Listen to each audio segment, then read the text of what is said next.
Hey everyone, welcome back. Is Subway Surfers freezing on loading screen and then kicking you back off to your home screen? Here's the fix. First, force close the Subway Surfers completely from your recent apps.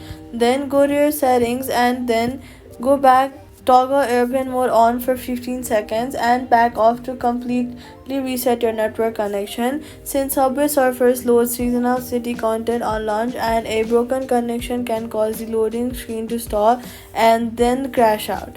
After the connection restores, reopen Subway Surfers fresh.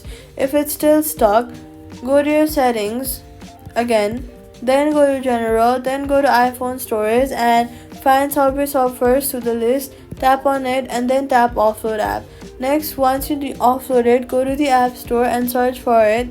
Once you find it, tap on it and then tap reinstall.